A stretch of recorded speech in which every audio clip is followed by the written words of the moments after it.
जय श्री कृष्णा। हमारे YouTube channel में आप सभी दर्शकों का मैं एस्ट्रो गुरु राम कुमार शास्त्री हार्दिक स्वागत करता हूं। दोस्तों, आज इस वीडियो के माध्यम से जानेंगे पद्मा एकादशी अर्थात जल जूलनी एकादशी की सही तारीख क्या है। जल जूलनी एकादशी को परिवर्तनी एकादशी के नाम से भी जाना जाता है। इस एकादशी को एक काम जरूर करना चाहिए, वो आपको आगे वीडियो में बताने वाला हूं। अभी तक अगर आपने मेरे चैनल को सब्सक्राइब नहीं किया तो जरूर करें, ताकि सही जानकारी सबसे पहले आपको मिल सके। मित्रों, पुराणों के अनुसार भाद्रपद मास की शुक्ल पक्ष में आने वाली एकादशी जल जूलनी एकादशी परिवर्तनी एकादशी कहलाती है। शास्त्रों के अनुसार एक समय की बात है, भगवान श्री कृष्ण बोले, हे युधिष्ठिर, एक बार नारद जी ने ब्रह्मा जी से पूछा कि हे चतुर्मुख, भाद्रपद मास की शुक्ल पक्ष में कौन सी एकादशी होती है। तब ब्रह्मा जी ने मुनि श्रेष्ठ नारद से कहा कि भादो की शुक्ल पक्ष की एकादशी पद्मा के नाम से विख्यात है। इस दिन भगवान ऋषिकेश की पूजा होती है। हे मुनि श्रेष्ठ, नारद सूर्य वंश में मानदाता नामक एक चक्रवर्ती राजा था। वे प्रजा का अपने पुत्रों की भांति पालन करते थे। उनके राज्य में अकाल नहीं पड़ता था। उनकी प्रजा निर्भय तथा धन धान्य से संपन्न थी। एक समय किसी कर्म का फल भोग प्राप्त होने पर राजा के राज्य में 3 वर्षों तक वर्षा नहीं हुई। इससे उनकी प्रजा भूख व प्यास से पीड़ित होकर नष्ट होने लगी।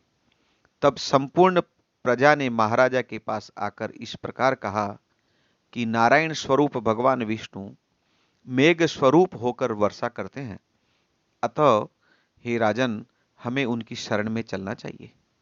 ऐसा निश्चय करके राजा मानदाता कुछ व्यक्तियों को लेकर सघन वन की ओर चल दिए। वन में बहुत घूमने के बाद एक दिन उन्हें ब्रह्मपुत्र अंगिरा ऋषि के दर्शन हो गए।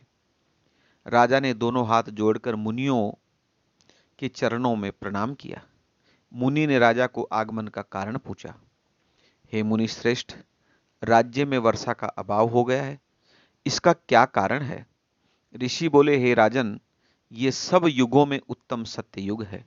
इसमें केवल ब्राह्मण ही तपस्या कर सकते हैं, किंतु तुम्हारे राज्य में एक ब्राह्मण द्रोही तपस्या कर रहा है, इस कारण वर्षा नहीं हो रही है। राजा बोले, मुनि श्रेष्ठ, इसका कोई उपाय बताने की कृपा करें।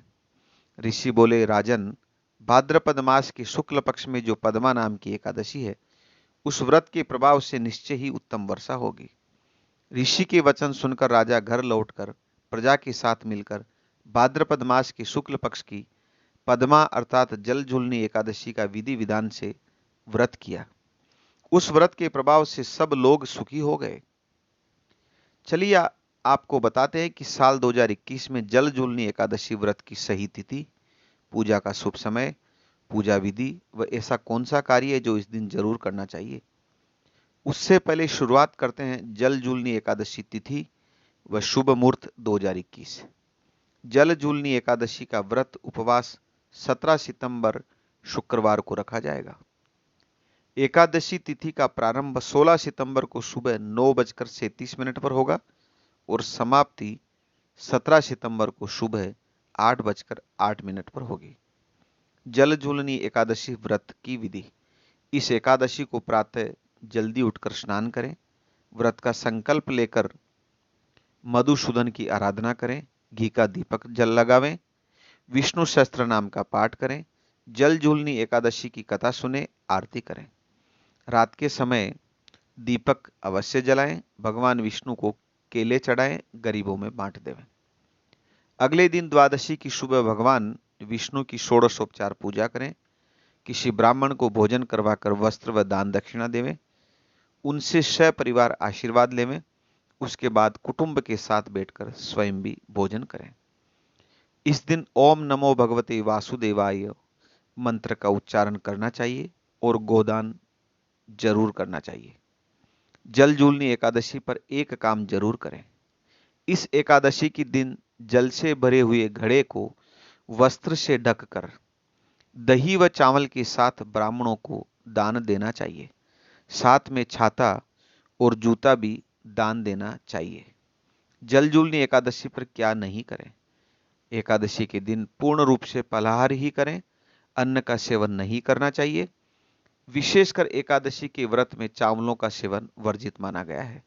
एकादशी के दिन क्रोध नहीं करना चाहिए। किसी भी तरह के पाप से बचना चाहिए।